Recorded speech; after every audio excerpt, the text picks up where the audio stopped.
Hi. അപ്പോൾ നമ്മളിന്ന് പഠിക്കാൻ പോകുന്നത് സോഷ്യോളജിയിലെ 27ാമത്തെ ചാപ്റ്ററാണ് caste system in India. Okay ആണല്ലോ. അപ്പം ഈ ഒരു ചാപ്റ്ററിനകത്ത് നമ്മൾ എന്തൊക്കെയാണ് മെയിനായിട്ട് പഠിക്കുന്നതെന്ന് വെച്ചാൽ എന്താണ് കാസ്റ്റ് എന്ന് പറയുന്നതിൻ്റെ ഒരു ഡെഫിനിഷൻ നോക്കുന്നുണ്ട്. പിന്നെ അതിനുശേഷം എന്താണ് വർണ്ണ, അതുപോലെ എന്താണ് ജാതി, അത് തമ്മിലുള്ള ഡിഫറൻസ് എന്തൊക്കെയാണെന്ന് നോക്കുന്നു. പിന്നെ നോക്കാൻ പോകുന്ന ഡിഫറൻസ് ബിറ്റ്വീൻ കാസ്റ്റ് ആൻഡ് ക്ലാസ്സും കാസ്റ്റും തമ്മിലുള്ള വ്യത്യാസങ്ങൾ എന്തൊക്കെയാണെന്നാണ്. പിന്നെ അതിൻ്റെ കുറച്ച് ഡിഫറൻസിയേഷൻസ്, കുറച്ച് പോയിന്റ്സുകൾ നമ്മൾ നോക്കുന്നുണ്ട്. അതിനുശേഷം role of caste in politics, എന്താണ് കാസ്റ്റിന് പൊളിറ്റിക്സിലുള്ള ഒരു റോൾ എന്ന് നോക്കുന്നുണ്ട്. അപ്പം ഇത്രയും കാര്യങ്ങളാണ് നമ്മൾ ഈ ഒരു ചാപ്റ്ററിൻ്റെ അകത്ത് പഠിക്കാൻ വേണ്ടിയിട്ട് പോകുന്നത്. ഓക്കെ ആണല്ലോ. അപ്പോൾ ഫസ്റ്റ് തന്നെ നമ്മൾ എന്താ നോക്കാൻ പോകുന്നതെന്ന് വെച്ചാൽ എന്താണ് കാസ്റ്റ് എന്ന് പറയുന്നതിൻ്റെ ഒരു definition. Okay, definition of cast.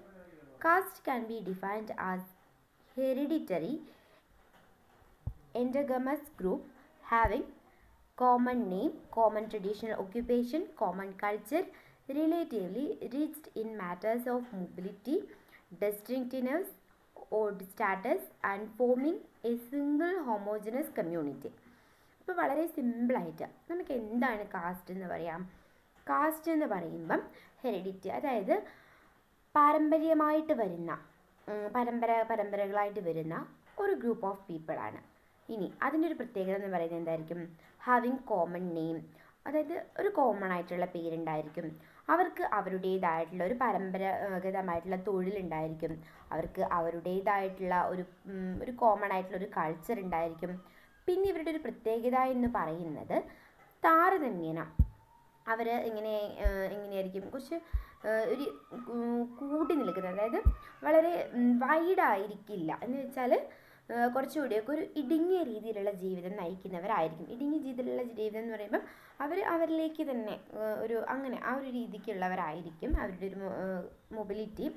പിന്നെ distinctiveness or status and forming a single homogeneous community, അതുപോലെ അപ്പം അവരുടേതായിട്ടുള്ളൊരു സ്റ്റാറ്റസും അങ്ങനെ എല്ലാ തരത്തിലും അവരുടേതായുള്ളൊരു കമ്മ്യൂണിറ്റീനെ രൂപീകരിച്ചെടുക്കുന്നതാണെന്നുണ്ടെങ്കിൽ നമുക്കതിനെ എന്താണെന്ന് പറയാം? കാസ്റ്റ് ആണെന്ന് പറയാം. ഓക്കെ, അപ്പോൾ എന്താണ് ഇപ്പോൾ വളരെ സിമ്പിളായിട്ട് നമ്മൾ കാസ്റ്റിന് കൊടുത്തിട്ടുള്ള ഒരു ഡെഫിനേഷനാണ് ഈ പറഞ്ഞിട്ടുള്ളത്.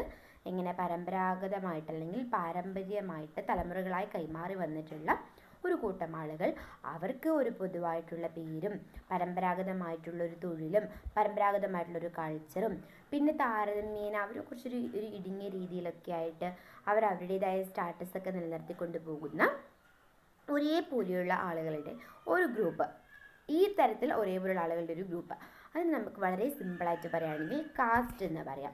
ഇനി എന്തൊക്കെയാണ് ഈ കാസ്റ്റിൻ്റെ ഒരു ഫീച്ചേഴ്സ് എന്നാണ് നമ്മൾ നോക്കാൻ വേണ്ടി പോകുന്നത്. അപ്പം ഒന്നാമത്തെ ഒരു ഫീച്ചറായിട്ട് പറയുന്നത് സെഗ്മെൻ്റൽ ഡിവിഷൻ ഓഫ് സൊസൈറ്റി എന്നുള്ളതാണ്.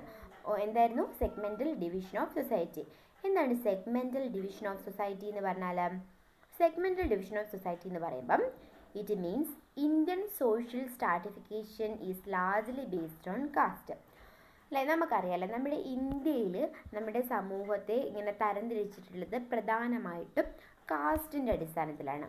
There are various caste having well developed life style of their own. നമുക്കറിയാം അല്ലേ, ഒരുപാട് കാസ്റ്റ് ഉണ്ട്, അവർക്ക് അവരുടേതായിട്ടുള്ള വളരെ വെൽ ഡെവലപ്ഡ് ആയിട്ടുള്ള ലൈഫ് സ്റ്റൈലൊക്കെ പിന്തുടരുന്ന കാസ്റ്റ് ഉണ്ട്. പിന്നെ the membership of a caste is determined by birth. Thus caste is heredity in nature.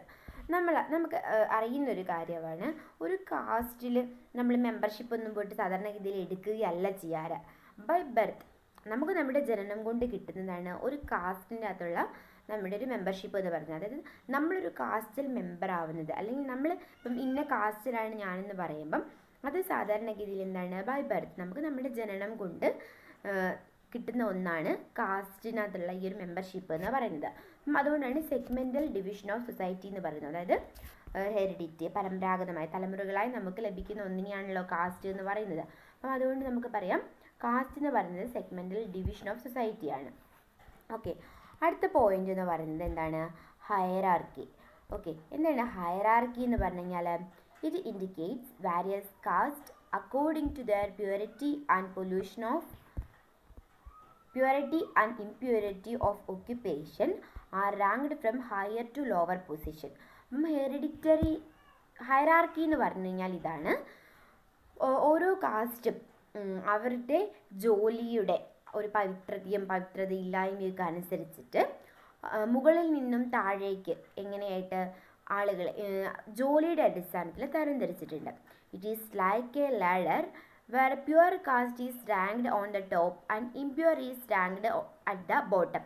അപ്പം ഇതെങ്ങനെയാണെന്ന് പറയുന്നു, ഒരു ലാഡം പോലെ, അല്ലെങ്കിൽ മുകളിൽ കൊടുത്തിട്ടുള്ള റാങ്കൊക്കെ എപ്പോഴും ഹയർ റാങ്ക് എന്ന് പറയുന്നത് എപ്പോഴും എങ്ങനെയുള്ളവരായിരിക്കും, ഹയർ റാങ്കിലുള്ള ആളുകൾ, ഹയർ പൊസിഷനിലുള്ള ആളുകളായിരിക്കും. അതായത് അവരുടെ ഒരു ഒക്യുപ്പേഷന് കുറച്ചും കൂടി ഒരു പ്രാധാന്യം കൊടുത്തുകൊണ്ട്, അല്ലെങ്കിൽ അവരുടെ ഒരു ജോലിക്ക് കുറച്ചുകൂടി പ്രാധാന്യം കൊടുക്കുന്നു. അപ്പം ഹയർ റാങ്കിലുള്ള ആളുകൾക്ക് എപ്പോഴും എന്തായിരിക്കും, അവർ സമൂഹത്തിൽ ഹയർ പൊസിഷനിലായിരിക്കും, ലോവർ റാങ്കിലുള്ള ആളുകൾ സമൂഹത്തിൽ ലോവർ പൊസിഷനിലായിരിക്കും എന്നാണ് പറയുന്നത്. അടുത്തത് restriction on food, drink and smoking. എന്താണ് ഈ restrictions on food, drink and smoking എന്ന് പറഞ്ഞാൽ, usually different caste do not exchange food and drink and do not share smoking of hookah among them. For instance, Brahmins do not take food from any other caste. It is a complicated process. അതായത് ഭക്ഷണകാര്യത്തിലുള്ള ചില restrictions ആണ്. അപ്പം ചില കാസ്റ്റിൽ, ചില കമ്മ്യൂണിറ്റിയിൽപ്പെട്ട ആളുകൾ മറ്റുള്ള കമ്മ്യൂണിറ്റിയിൽപ്പെട്ട ആളുകളിൽ നിന്നും ഭക്ഷണങ്ങളൊന്നും വാങ്ങുകയോ കഴിക്കുകയോ ഒന്നും ചെയ്യില്ല. ചില ആളുകൾക്കിടയിൽ ഹുക്ക, അതായത് ഈ പുകവലി, ഒരേ പുക ഒരാൾ വലിച്ചത് മറ്റൊരാൾക്ക് വലിക്കാൻ കൊടുക്കുക, അതൊന്നും ചില കമ്മ്യൂണിറ്റിയിൽ റെസ്ട്രിക്റ്റഡ് ആണ്. ഇവിടെ ഉദാഹരണം പറയുന്നത് ബ്രാഹ്മിൻസിൻ്റെ പ്രത്യേകത എന്താണ്, അവർ സാധാരണഗതിയിൽ മറ്റുള്ള ആളുകളുടെ നിന്നും ഫുഡ് അവർ സാധാരണ വാങ്ങി കഴിക്കുക, അല്ലെങ്കിൽ അവരുടെ ഇടയിൽ ഒരു എക്സ്ചേഞ്ച് ഇല്ല. ബ്രാഹ്മിൻസ് എക്സ്ചേഞ്ച് ചെയ്യുന്നല്ലാതെ മറ്റ് റിലീജിയനിലോ കാസ്റ്റിലോ പെട്ട ആളുകളിൽ നിന്നും അവർ സാധാരണ ഫുഡ് വാങ്ങി കഴിക്കാറില്ല. അപ്പോൾ ഇതൊരു കോംപ്ലിക്കേറ്റഡ് ആയിട്ടുള്ള പ്രോസസ്സാണ് എന്നാണ് പറയുന്നത്. ഓക്കെ ആണല്ലോ. അപ്പം അതാണ് restrictions on food, drink and smoking എന്നതുകൊണ്ട് ഉദ്ദേശിച്ചിട്ടുള്ളത്. അടുത്ത പോയിന്റാണ് എൻഡോഗമി. എന്താണ് എൻഡോഗമി എന്നുകൊണ്ട് ഉദ്ദേശിക്കുന്നത്? എൻഡോഗമി എന്ന് പറഞ്ഞാൽ it indicates member of the caste have to marry with their own caste only. അതായത് ഒരു കാസ്റ്റിൽ പെടുന്ന ആൾ ഈ ഒരു കാസ്റ്റിൽ നിന്ന് മാത്രം കല്യാണം കഴിക്കുന്നതിനെയാണ് എൻഡോഗമി എന്നതുകൊണ്ട് ഉദ്ദേശിക്കുന്നത്. Intercaste marriages are prohibit. However, among educated people, particularly in the urban areas, intercaste marriages are gradually increasing. അപ്പം ഈ എൻഡോഗമിക്കകത്ത് എങ്ങനെയാണെന്ന് വെച്ചാൽ, ഇന്റർകാസ്റ്റ് മാരേജ്, മറ്റുള്ള കാസ്റ്റിൽ നിന്നും കല്യാണം കഴിക്കുക എന്ന് പറയുന്നത് അത്രയുമൊന്നും അനുവദിക്കുന്ന കാര്യമില്ല, നിരോധിച്ചിട്ടുള്ളൊരു കാര്യമാണെന്ന് പറയുന്നു. പക്ഷേ ഇപ്പം നഗരങ്ങളിലൊക്കെ ആണെങ്കിൽ വിദ്യാഭ്യാസം നേടിയിട്ടുള്ള ആളുകളാണെന്ന് വിചാരിക്കുക.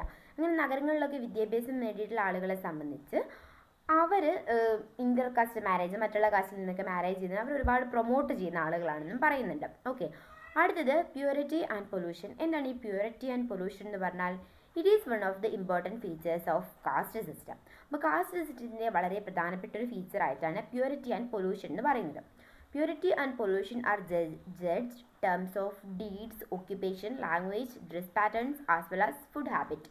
അപ്പം ഈ പ്യൂരിറ്റി പൊല്യൂഷൻ എന്ന് പറയുന്ന കാര്യം എങ്ങനെയൊക്കെയാണ് ജഡ്ജ് ചെയ്യപ്പെടുന്നതെന്നനുസരിച്ചാൽ എന്ന് വെച്ചാൽ, ഇടപഴകുന്നതിൻ്റെ അടിസ്ഥാനത്തിൽ, ജോലിയുടെ അടിസ്ഥാനത്തിൽ, ഭാഷ കൈകാര്യം ചെയ്യുന്നതിൻ്റെ അടിസ്ഥാനത്തിൽ, ഡ്രസ് പാറ്റേൺ, അതുപോലെ തന്നെ ഫുഡ് ഹാബിറ്റ്. അതായത് നല്ല വെൽ ഡ്രസ്ഡ് ഒക്കെ ആയിട്ടുള്ള ആളുകൾ, പിന്നെന്താണ് നല്ല രീതിയിൽ നല്ല ഭാഷ കൈകാര്യം ചെയ്യുന്ന ആളുകൾ, പിന്നെ ആളുകളുമായിട്ടുള്ള ഇടപഴകൽ, ജോലിയുടെ അടിസ്ഥാനത്തിലൊക്കെ എന്ത് ചെയ്യാണ്, ആളുകളുടെ കാസ്റ്റ് മനസ്സിലാക്കുന്നതിനാണ് പ്യൂരിറ്റി ആൻഡ് പൊല്യൂഷൻ എന്നതുകൊണ്ട് ഉദ്ദേശിക്കുന്നത്. ഓക്കെ ആണല്ലോ. അപ്പം ഇത്രയൊക്കെയാണ് ഫീച്ചേഴ്സ് ആയിട്ട് നമ്മൾ പഠിക്കുന്നത്. ഇനി ഡിഫറൻസ് ബിറ്റ്വീൻ വർണ്ണ ആൻഡ് ജാതി. എന്താണ് വർണ്ണ അതുപോലെ ജാതി എന്ന് പറയുന്നതിൻ്റെ ഡിഫറൻസ് എന്നാണ്. വർണ്ണ is a division of society based on occupation. അപ്പം വർണ്ണ എന്ന് പറയുന്നത് സമൂഹത്തിൻ്റെ ഡിവിഷനാണ്, അതായത് പലതരത്തിലുള്ള ഡിവിഷനാണ്. ജോലിയുടെ അടിസ്ഥാനത്തിലാണ് ഈ വർണ്ണ എന്ന് പറയുന്ന ഡിവിഷൻ വരുന്നത്. ജാതി എന്ന് പറഞ്ഞാൽ എന്താണ്? Jati is a division that was not restricted to only caste or varna system. അപ്പം ജാതി എന്ന് പറയുന്നത് എങ്ങനെയാണ്? ഒരു വർണ്ണ അതുപോലെ ഒരു കാസ്റ്റ് സിസ്റ്റത്തിൽ ഒതുങ്ങുന്ന ഒന്നിനെയല്ല ജാതി എന്ന് പറയുന്നത്. It is a division based on birth units of Hindu society. അപ്പോൾ ജാതി എന്ന് പറഞ്ഞു കഴിഞ്ഞാൽ ഇപ്പോൾ ഹിന്ദു സൊസൈറ്റിയിൽ ബൈ ബർത്ത് ഉണ്ടാവുന്ന ഒരു ഡിവിഷനെയാണ് ജാതി എന്നുകൊണ്ട് പറയുന്നത്. There are only 4 varnas but are thousands of jadis.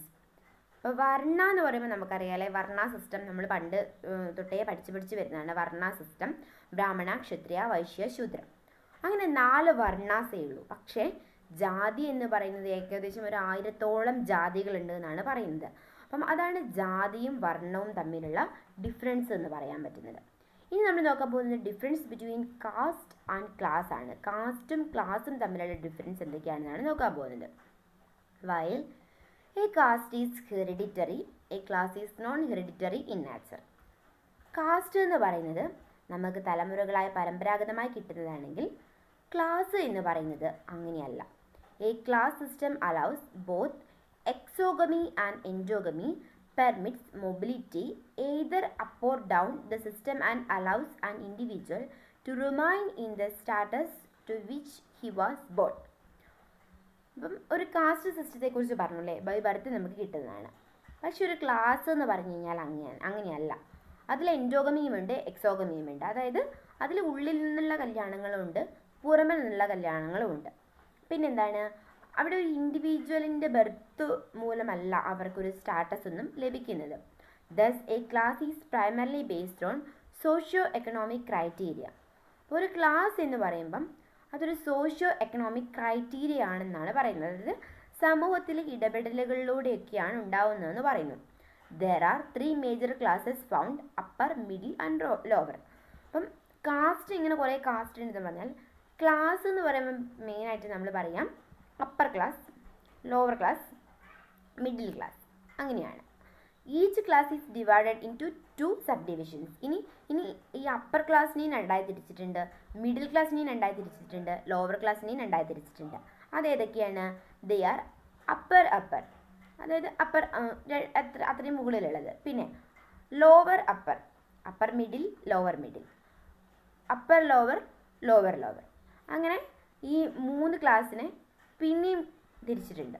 ഇനി a class is more open than the caste in the sense of mobility is allowed in the class system. എങ്ങനെയാണ്? ആളുകളെ ഉൾക്കൊള്ളുന്ന കാര്യത്തിലാണെന്നുണ്ടെങ്കിൽ ഒരു കാസ്റ്റിനേക്കാളും ഇച്ചിരി ബെറ്ററാണ് ക്ലാസ് സിസ്റ്റം എന്ന് പറയുന്നത്. It is not allowed that openly in the caste system. Further, caste system is based on ritual criterions whereas class is based on secular criteria. അപ്പം caste system എന്ന് പറയുന്നത് അത് റിച്വൽസിൻ്റെ അടിസ്ഥാനത്തിലാണെങ്കിൽ ക്ലാസ് എന്ന് പറയുന്നത് സെക്യുലർ ആണ്, അതായത് മതേതരത്വമുള്ളതാണ്. എന്താണ് റിച്വൽ എന്ന് പറഞ്ഞാൽ? Ritual criterions means it is based on religious myths. Secular means non religious criterion like economic, political and social criterion.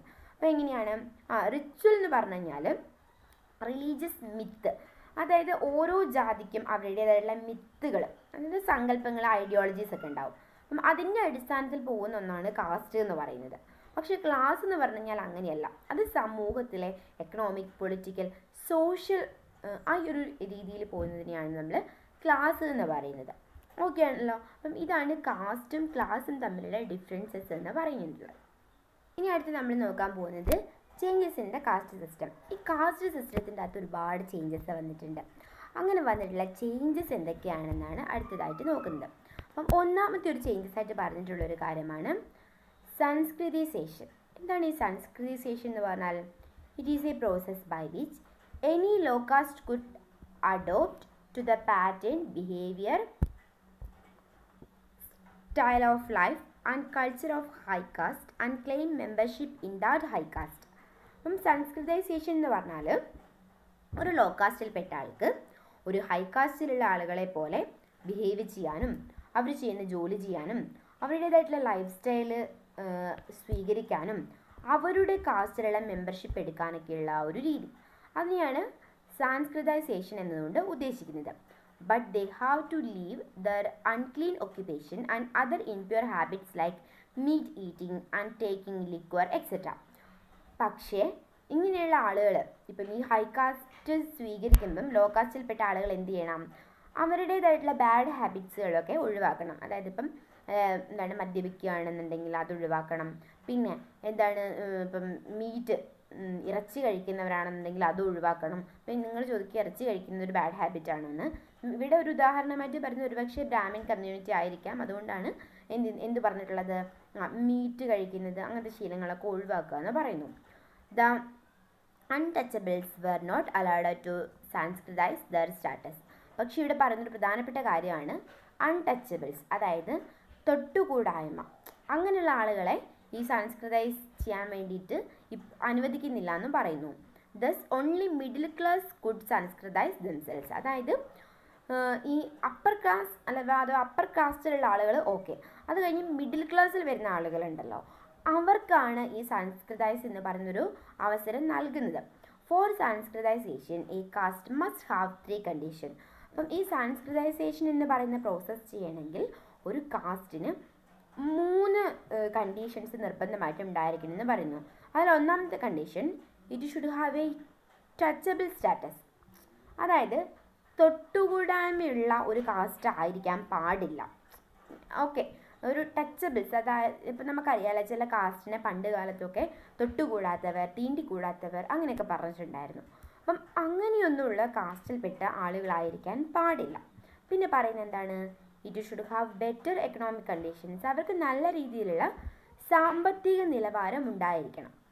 Okay, അടുത്ത പറയുന്നത് it should claim to membership into a high caste. അതായത് high കാസ്റ്റിലൊരു membership എടുക്കാനുള്ള അത്തരത്തിലുള്ള കാര്യങ്ങളൊക്കെ അവർക്ക് okay ആയിരിക്കണം എന്ന് പറയുന്നു.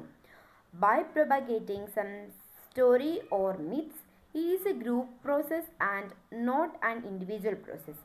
അപ്പം ചില ഐതിഹ്യങ്ങളും അതുപോലെ ചില കഥകളൊക്കെ എടുക്കുകയാണെന്നുണ്ടെങ്കിൽ നമുക്ക് പറയാൻ വേണ്ടി പറ്റും, ഇത് ഒരു ഇൻഡിവിജ്വൽ ആയിട്ടുള്ള പ്രോസസ്സ് അല്ല, ഇതൊരു ഗ്രൂപ്പായിട്ടുള്ള പ്രോസസ്സാണ്. It is a lengthy process and not an overnight process. ഇത് ഒരു ലെങ്തി ആയിട്ടുള്ള പ്രോസസ്സാണെന്ന് പറയുന്നു, ഒരു ഓവർനൈറ്റ്, അതായത് ഒരു ഒറ്റ രാത്രി കൊണ്ട് ഉണ്ടായിട്ടുള്ള ഒരു പ്രോസസ്സ് അല്ല എന്നും പറയുന്നു. It does not lead to any structural changes, only leads to positional change. ഇതിനകത്ത് സ്ട്രക്ചറൽ ചേഞ്ച് ഉണ്ടാവുന്നില്ല. അതായത് ബേസിക്കലി എന്തായിരിക്കും, ഈ കാസ്റ്റിലുള്ള ആൾ തന്നെയായിരിക്കും, പക്ഷേ പൊസിഷനിൽ മാത്രമേ ചേഞ്ച് വരുന്നുള്ളൂ. It means a particular low caste changes its position to high caste in a particular area, whereas the caste structure does not change. Through this process, a few lower castes in different part of the country have changed their status into higher caste. അപ്പോൾ ഇവിടെ എന്താ പറയുന്നത്, അതായത് മൊത്തത്തിൽ അവരവരുടെ ആ ഒരു change ഒന്നും മൊത്തത്തിൽ എന്ന് വെച്ചാൽ അവർക്ക് അവരുടെ സ്റ്റാറ്റസിൽ മാത്രമാണ് മാറ്റം വരുന്നത്, അല്ലാതെ ഇപ്പോൾ കാസ്റ്റിൽ നമ്മൾ പറഞ്ഞു കഴിഞ്ഞതാണ് ബൈ ബർത്താണ് കാസ്റ്റ് നമുക്ക് ഉണ്ടാവുന്നത്. അപ്പം ആ ഒരു രീതിയിലുള്ള മാറ്റം മാത്രമാണ് വരുന്നതെന്ന് പറയുന്നത്. അത് സ്റ്റാറ്റസിലുള്ള ഒരു ചേഞ്ച് വരുന്നു.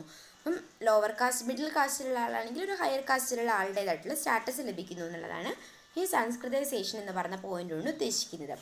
അടുത്തൊരു പോയിന്റാണ് വെസ്റ്റേണൈസേഷൻ. എന്താണ് വെസ്റ്റേണൈസേഷൻ എന്ന് പറഞ്ഞാൽ, it indicates adapting to western style of life, language, dress pattern and behaviour pattern. Westernise അല്ലേ, വെസ്റ്റേൺ സ്റ്റൈൽ മൊത്തത്തിലായിട്ട് നമ്മൾ വിദേശീയരുടെ രീതിയിലുള്ള ഇപ്പം ലൈഫ് സ്റ്റൈലാണെങ്കിൽ, ഭാഷയാണെങ്കിൽ, ഡ്രസ്സാണെങ്കിൽ, ബിഹേവിയർ ആണെങ്കിൽ, അത് നമ്മുടെ സ്വഭാവവും ഭാഷ അല്ലെ. ചിലർ നമ്മൾ കണ്ടിട്ടുണ്ട് അല്ലേ, മലയാളം ഇംഗ്ലീഷും കൂടി ചേർത്തിട്ട് മംഗ്ലീഷ് സംസാരിക്കുന്ന ആളുകൾ അല്ലേ. പിന്നെ എന്താണ് ഡ്രസ്സ്, വിദേശീയർ ഇടുന്ന പോലത്തെ ഡ്രസ്സ് ഇടുന്ന ആളുകൾ. പിന്നെ സ്വഭാവം, അവർ ബിഹേവ് ചെയ്യുന്ന പോലൊക്കെ ബിഹേവ് ചെയ്യുന്ന ആളുകൾ. അപ്പം അത് നമ്മൾ എന്താണ് വെസ്റ്റേണൈസേഷൻ എന്ന് പറയാം. In India largely the British influence has been found. നമ്മൾ ഇന്ത്യനെ സംബന്ധിച്ച് പറയുകയാണെങ്കിൽ ബ്രിട്ടീഷേഴ്സിൻ്റെ ഇൻഫ്ലുവൻസ് ആണ് ഇവിടെ ഏറ്റവും കൂടുതലായിട്ട് കാണാൻ വേണ്ടി പറ്റുന്നത്. The features of westernizations are, westernization ഒരുപാട് ഫീച്ചേഴ്സും പറയുന്നുണ്ട്, ഗുണങ്ങൾ പറയുന്നുണ്ട്. അല്ല, ഒന്നാമത്തെ കാര്യം എന്ന് പറയുന്നത് rational outlook, scientific and goal oriented outlook. അതായത് ഇവിടെ എങ്ങനെയാണ്, വിവേകപൂർവമായിട്ടുള്ളൊരു ഔട്ട്ലുക്ക് ഉണ്ട് എന്ന് പറയുന്നു. അതായത് കാര്യങ്ങൾ കുറച്ചും കൂടെയൊക്കെ വിവേകത്തോടു കൂടി ചിന്തിക്കുന്നു. അപ്പം നമുക്കറിയാമല്ലേ പണ്ടത്തെ സൊസൈറ്റി എന്നൊക്കെ പറഞ്ഞാൽ എങ്ങനെയായിരുന്നു, കംപ്ലീറ്റ് ഒരു മെയിൽ ഡൊമിനേറ്റഡ് സൊസൈറ്റിയിൽ നിന്നും കുറച്ചുകൂടിയൊക്കെ ഒരു മാറ്റം വന്ന് കുറച്ചും കൂടെയൊക്കെ വിവേകപൂർണ്ണമായിട്ട് സ്ത്രീകളും ഇൻഡിവിജ്വൽ മനുഷ്യന്മാരൊക്കെ തന്നെയാണ്. അപ്പം അങ്ങനെ ആ രീതിയിലുള്ളൊരു ചിന്താഗതി, അപ്പോൾ അതാണ് റാഷണൽ ഔട്ട്ലുക്ക് എന്ന് പറയുന്നത്. അപ്പോൾ നമ്മൾ ശാസ്ത്രീയപരമായിട്ടായാലും അതുപോലെ ഗോൾ ഓറിയൻറ്റഡ് ആയിട്ടും ആ ഒരു ഔട്ട്ലുക്ക് കാണാൻ വേണ്ടിയിട്ട് പറ്റും. അടുത്തത് ഇൻട്രസ്റ്റ് ഇൻ മെറ്റീരിയൽ പ്രോസസ്സ്. കുറച്ചും കൂടെ മെറ്റീരിയൽ പ്രോസസ്സിലുള്ള ഇൻട്രസ്റ്റ്. അതായത് എന്താണ്, ഇപ്പം എന്താ നമ്മൾ പറയുക, മെറ്റീരിയലിസ്റ്റിക് ആയിട്ടുള്ള കാര്യങ്ങളോടുള്ള കുറച്ചും കൂടി ഇൻട്രസ്റ്റ് എന്ന് പറയുമ്പം ബിൽഡിങ്ങുകളിലും അങ്ങനെ മറ്റു ഒരുപാട് കാര്യങ്ങളിൽ മെറ്റീരിയലിസ്റ്റിക് ആയിട്ടുള്ള പലതിലും നമുക്ക് കുറച്ചും കൂടി ഇൻട്രസ്റ്റ് കാണാൻ വേണ്ടി പറ്റും. അടുത്തെന്താണ്?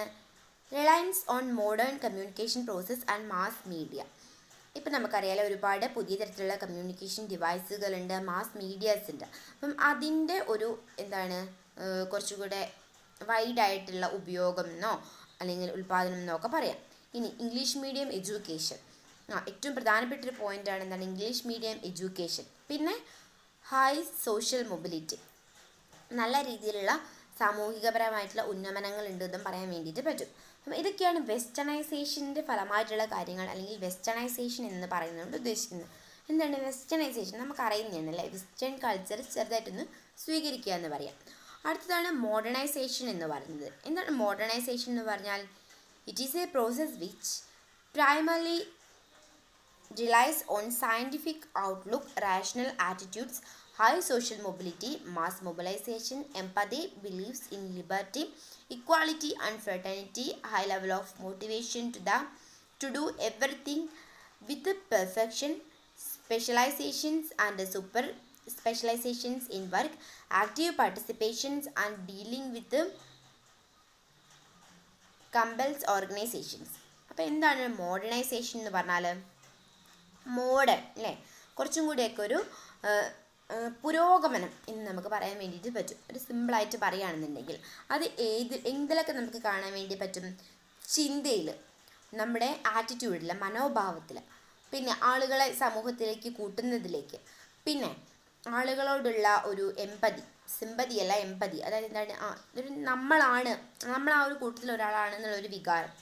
സ്വാതന്ത്ര്യത്തിൻ്റെ കാര്യത്തിൽ എല്ലാവരും, സ്ത്രീയും പുരുഷനും മറ്റ് വിഭാഗത്തിൽ പെടുന്നവരും എല്ലാം ഒരേപോലുള്ള ആളുകളാണെന്നുള്ളത്. പിന്നെന്താണ്? മുകളിലുള്ളത് താഴെയുള്ളത് അങ്ങനെയുള്ളൊരു ചിന്താഗതി ഇല്ലാതെ എല്ലാം പെർഫെക്റ്റായിട്ട് എല്ലാവരിലേക്കും എത്തുന്ന രീതിയിലൊക്കെ എല്ലാവരെയും ഉൾക്കൊള്ളിച്ചുകൊണ്ട് മുന്നോട്ടേക്ക് കൊണ്ടുപോവുക എന്നുള്ളൊരു ചിന്താഗതിയാണ് നമ്മൾ മോഡേണൈസേഷൻ എന്നുകൊണ്ട് ഉദ്ദേശിക്കുന്നത്. It also requires changes in institutional, structural, attitudinal and organizational aspects as the social, cultural and personal level. ഇനി എന്താ പറഞ്ഞിരിക്കുന്നത്? ഇതിന് ഇൻസ്റ്റിറ്റ്യൂഷണൽ ആയിട്ടും സ്ട്രക്ചറലായിട്ടും ആറ്റിറ്റ്യൂഡായിട്ടും അതുപോലെ എന്താണ് ഓർഗനൈസേഷണലായിട്ടും സോഷ്യലായിട്ടും കൾച്ചറലായിട്ടും പേഴ്സണലായിട്ടും ഒക്കെയുള്ള ചേഞ്ചസ് വരുത്താൻ വേണ്ടി പറ്റുമെന്ന് പറയുന്നത്. മൊത്തത്തിലുള്ള നമ്മുടെ ഘടനയിലും നമ്മുടെ മനോഭാവത്തിലും നമ്മുടെ ചിന്താഗതികളിലും ഒക്കെ മാറ്റം വരുത്താൻ വേണ്ടി കഴിയുന്ന ഒന്നാണ് ഈ മോഡേണൈസേഷൻ എന്ന് പറയുന്ന ടേം. അടുത്ത എന്താണ്? Dominant caste. എന്താണ് ഡൊമിനൻ്റ് കാസ്റ്റ് എന്ന് പറയുമ്പം? In the 20th century the phenomena of dominant caste has emerged. അപ്പോൾ 20ാം നൂറ്റാണ്ടിലാണ് ഈ ഡൊമിനൻ്റ് കാസ്റ്റ് എന്ന് പറയുന്ന ആ ഒരു ചിന്താഗതി വന്നിട്ടുള്ളത്. It means some caste becomes economically and politically dominant and virtually rules over the caste in the region. അതായത് ചില കാസ്റ്റുകൾ സാമ്പത്തികപരമായിട്ടും പിന്നെന്താണ് പൊളിറ്റിക്കലായിട്ടൊക്കെ മറ്റുള്ള കാസ്റ്റിനേക്കാളും മുകളിലേക്കാവുകയും ചില സ്ഥലങ്ങളൊക്കെ ഭരിക്കുകയും ചെയ്യുക.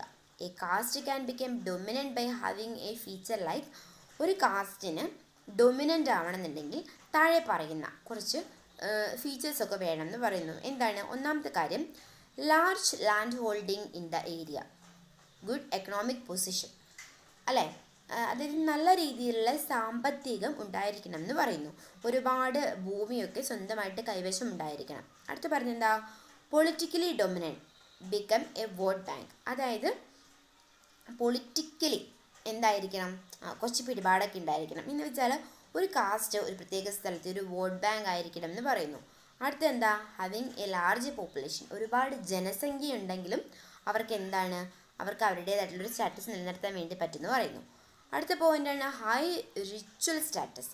അവർക്ക് റിച്വൽ, അതായത് റിലീജിയസ് ആയിട്ടുള്ള മാറ്റേഴ്സിൽ അവരുടെ കാര്യങ്ങൾ കുറച്ച് ഹൈ ലെവലിലായിരിക്കണം. ഇംഗ്ലീഷ് മീഡിയം എഡ്യൂക്കേഷൻ നേടിയിരിക്കണം. Having a tradition in agriculture, അതായത് കൃഷിയിലുള്ള ഒരു പാരമ്പര്യം വേണം. Having a tradition of violence, എന്താണ്? അവർക്ക് ഇപ്പം വയലൻസിലുള്ള, അതായത് അവർക്ക് അവരുടെ ഒരു മസിൽ പവറൊക്കെ അതിനകത്തുള്ള ഒരു പാരമ്പര്യം ഉണ്ടായിരിക്കണം എന്ന് പറയുന്നു. ഇതിനെയൊക്കെയാണ് എന്ത്? ഡൊമിനൻ്റ് കാസ്റ്റ് എന്നതുകൊണ്ട് ഉദ്ദേശിക്കുന്നത്. അടുത്തത് ഇൻഡസ്ട്രിയൽ ആൻഡ് അർബനൈസേഷൻ ആണ്. ഇൻഡസ്ട്രിയൽ ആൻഡ് അർബനൈസേഷൻ എന്ന് പറയുമ്പോൾ എന്താണ്? Both these process have affected the caste system. അതായത് ഇൻഡസ്ട്രിയലൈസേഷനും അർബനൈസേഷനും കാസ്റ്റ് സിസ്റ്റത്തെ നല്ല രീതിയിൽ അഫക്റ്റ് ചെയ്തിട്ടുണ്ട്. With the growth of industrial towns and other cities, migration to these areas has gone up. In these areas, following strict caste rules are not possible. There are public places like parks, restaurants, canteens, hotels, offices, and communication systems like buses, trains, etc., where interdining in sharing of place are essential. Hence, a flexible approach has been adopted. അതായത് എന്താ ഇവിടെ പറയുന്നത്, നഗരവൽക്കരണവും വ്യാവസായികവൽക്കരണവും കൊണ്ടുവന്നിട്ടുള്ള മാറ്റങ്ങളെക്കുറിച്ചാണ് പറഞ്ഞിട്ടുള്ളത്. അപ്പം നഗരവൽക്കരണവും വ്യാവസായികവൽക്കരണത്തിലൂടെ high കാസ്റ്റിലും law കാസ്റ്റിലും പെട്ട ആളുകൾക്ക് ഒന്നിച്ച് എല്ലാ സുഖ സൗകര്യങ്ങളും അനുഭവിക്കാനുള്ള ഒരു അവസരം ലഭിച്ചു എന്നുള്ളതാണ് എന്ത്, ഈ ഇൻഡസ്ട്രിയലൈസേഷൻ കൊണ്ടും അർബനൈസേഷൻ കൊണ്ടും ഉണ്ടായിട്ടുള്ള ഏറ്റവും പ്രധാനപ്പെട്ട കാര്യം എന്ന് പറയുന്നത്. അതായത് ഇപ്പോൾ ഒരു പാർക്ക് ആയിക്കോട്ടെ, റെസ്റ്റോറൻ്റ് ആയിക്കോട്ടെ, അങ്ങനെ ഏതൊരു പബ്ലിക് പ്ലേസിലായിക്കോട്ടെ, അവിടെ ഹൈ കാസ്റ്റ് ലോ കാസ്റ്റ് എന്ന് പറയുന്ന ആ ഒരു വകഭേദമൊന്നുമില്ലാതെ എല്ലാവരെയും ഒരേ രീതിയിൽ ഉൾക്കൊള്ളാനുള്ള ഫ്ലെക്സിബിൾ ആയിട്ടുള്ളൊരു അപ്രോച്ച് ഉണ്ട് എന്ന് പറയുന്നു. അപ്പം അതാണ് വ്യവസായവൽക്കരണം അതുപോലെ നഗരവൽക്കരണം എന്ന് പറയുന്നത് കൊണ്ട് ഉദ്ദേശിക്കുന്നത്. ഓക്കെ ആണല്ലോ. അടുത്തത് role of caste in politics ആണ്. കാസ്റ്റിന് പൊളിറ്റിക്സിലുള്ള റോൾ എന്താണെന്നാണ്. Influence of caste and politics. ഒന്നാമത്തെ പോയിന്റ് എന്താണെന്ന് പറഞ്ഞു വെച്ചാൽ, while choosing candidates for election, political parties consider the caste composition of the voters will support. അതായത് ഇപ്പോൾ പൊളിറ്റിക്കൽ പാർട്ടിയൊക്കെ ഇലക്ഷന് വേണ്ടിയിട്ട് കാൻഡിഡേറ്റ്സിനെ സ്വീകരിക്കുന്ന സമയത്ത് അയാൾ ഏത് കാസ്റ്റിൽ അല്ലെങ്കിൽ ഏത് കമ്മ്യൂണിറ്റിയിൽപ്പെട്ട ആളാണെന്ന് നോക്കും. എന്തിനു വേണ്ടിയിട്ടാണ്? അതായത് ആളുകളുടെ വോട്ട് നേടിയെടുക്കാൻ വേണ്ടിയിട്ട് ഈ കാസ്റ്റ് അല്ലെങ്കിൽ കമ്മ്യൂണിറ്റീനെ ഉപയോഗപ്പെടുത്തുന്നതിൻ്റെ ഭാഗമായിട്ട് ആ ഒരു വ്യക്തി ഏത് കാസ്റ്റിൽ പെടുന്ന ആളാണ്, ഏത് കമ്മ്യൂണിറ്റിയിൽ പെടുന്ന ആളാണെന്ന് നോക്കുന്നു. Political parties make appeal to the caste sentiments to win votes. Political parties ജാതിയുടെയും മതത്തിൻ്റെയും അടിസ്ഥാനത്തിലുള്ള ചില ഡീലിങ്ങുകളൊക്കെ നടത്തുന്നു വോട്ട് കിട്ടാനും ജയിക്കാനും വേണ്ടിയിട്ട്. Some political parties are known to favour some caste. ചില പൊളിറ്റിക്കൽ പാർട്ടീസ് ചില കാസ്റ്റിന് വേണ്ടി മാത്രം ചില പ്രത്യേകമായിട്ടുള്ള ആനുകൂല്യങ്ങൾ ചെയ്തു കൊടുക്കുന്നുണ്ടെന്നും പറയുന്നുണ്ട്. Okay, caste plays a role at every stage of India's economic life, in school, university, the labour market and in to old age. അതായത് കാസ്റ്റിന് നമ്മുടെ ഇന്ത്യൻ സൊസൈറ്റിയിൽ വളരെ കാര്യമായിട്ടുള്ള പങ്കാണുള്ളത്. അത് എക്കണോമിക് ലൈഫിലായിക്കോട്ടെ, സ്കൂളിലായിക്കോട്ടെ, യൂണിവേഴ്സിറ്റികളിലായിക്കോട്ടെ, ലേബർ മാർക്കറ്റുകളിലായിക്കോട്ടെ, അങ്ങനെയുള്ള മറ്റേതൊരു സ്ഥലം എടുത്ത് നമ്മൾ നോക്കിക്കഴിഞ്ഞാലും കാസ്റ്റിന് നമ്മുടെ ഇന്ത്യൻ സൊസൈറ്റിയിൽ വളരെ വലിയൊരു റോൾ ഉണ്ടെന്ന് നമുക്ക് കാണാൻ വേണ്ടി പറ്റും. The aggregate evidence indicates that there has been convergence in education, occupations, income, and access to public resources across caste group in decades after independence. അതായത് ഇപ്പം നമുക്ക് ഈ കാസ്റ്റിലൂടെ നമ്മളിപ്പോൾ പരമ്പരാഗതമായിട്ട് എടുത്ത് നോക്കുകയാണെന്നുണ്ടെങ്കിൽ നമുക്ക് കാണാൻ വേണ്ടിയിട്ട് പറ്റുന്നൊരു കാര്യമാണ് എന്താണ്, വിദ്യാഭ്യാസവും ജോലിയും സമ്പത്തും അതുപോലെ പബ്ലിക്കായിട്ടുള്ള റിസോഴ്സസൊക്കെ ആളുകൾ സ്വീകരിക്കാനും അങ്ങോട്ടും ഇങ്ങോട്ടും കൊടുക്കാനൊക്കെ തുടങ്ങിയതിന് ശേഷം, സ്വാതന്ത്ര്യത്തിന് ശേഷം കൊടുക്കാനൊക്കെ തുടങ്ങിയതിന് ശേഷം ഒരുപാട് മാറ്റങ്ങൾ നമ്മുടെ സമൂഹത്തിലുള്ളതായിട്ട് നമുക്ക് കാണാൻ വേണ്ടിയിട്ട് പറ്റും. ഓക്കെയാണല്ലോ. അപ്പം ഇതൊക്കെയാണ് റോള് എന്നതുകൊണ്ട് ഉദ്ദേശിക്കുന്നത്. ഓക്കെ, അപ്പം നമുക്ക് ഈ ചാപ്റ്ററിൽ പഠിച്ച കാര്യങ്ങൾ എന്തൊക്കെയായിരുന്നു എന്ന് ജസ്റ്റ് ഒന്നും കൂടി നോക്കാം. ആദ്യമായിട്ട് നമ്മൾ ഡെഫിനിഷൻ എന്താണെന്ന് നോക്കി, അതിനുശേഷം ഫീച്ചേഴ്സിനകത്ത് സെഗ്മെൻ്റൽ ഡിവിഷൻ ഓഫ് സൊസൈറ്റി കണ്ടു. അതിനുശേഷം ഹയറാർക്കി, അതിന് അടുത്തൊരു പോയിൻ്റ് ആയിരുന്നു ഹയറാർക്കി. ഇതൊക്കെ എന്തൊക്കെയായിരുന്നു? ഫീച്ചേഴ്സാണ്. Segmental division of society, hierarchy, restrictions on food, drinking and smoking, endogamy, purity and pollution. അത്രയൊക്കെയാണ് ഫീച്ചേഴ്സിൽ നമ്മൾ പഠിച്ചത്. അതിനുശേഷം ഡിഫറൻസ് ബിറ്റ്വീൻ വർണ്ണ ആൻഡ് ജാതി, വർണ്ണവും ജാതിയും തമ്മിലുള്ള ഡിഫറൻസ് എന്തൊക്കെയാണെന്ന് കണ്ടു. അപ്പം അതിൽ വർണ്ണം എന്താണ്, ജാതി എന്താണെന്ന് പഠിച്ചു. പിന്നെ കാസ്റ്റും ക്ലാസ്സും തമ്മിലുള്ള ഡിഫറൻസ് എന്തൊക്കെയാണെന്ന് നോക്കി. പിന്നെ കാസ്റ്റിൽ വന്നിട്ടുള്ള ചേഞ്ചസ് എന്തൊക്കെയാണെന്ന് നോക്കി. അതിൽ ആദ്യമായിട്ട് സംസ്കൃതിസേഷൻ എന്ന് പറയുന്നൊരു പോയിന്റ് പഠിച്ചു. പിന്നെ എന്താണ് വെസ്റ്റേണൈസേഷൻ എന്ന് പഠിച്ചു, എന്താണ് മോഡേണൈസേഷൻ എന്നും എന്താണ് ഡൊമിനൻ്റ് കാസ്റ്റ് എന്നും പഠിച്ചു. പിന്നെ ഇൻഡസ്ട്രിയൽ ആൻഡ് അർബനൈസേഷൻ എന്താണെന്ന് പഠിച്ചു. പിന്നെ ഇപ്പോൾ നമ്മൾ എന്താ പഠിച്ചത്, role of caste in politics, എന്താണ് കാസ്റ്റിന് പൊളിറ്റിക്സിലുള്ള പ്രാധാന്യം എന്നും പഠിച്ചു. ഇത്രയും കാര്യങ്ങളാണ് നമ്മൾ ഈ ഒരു ചാപ്റ്ററിൻ്റെ അകത്ത് പഠിച്ചിട്ടുള്ളത്. ഇത് മനസ്സിലായെന്ന് വിചാരിക്കുന്നു. Thank you.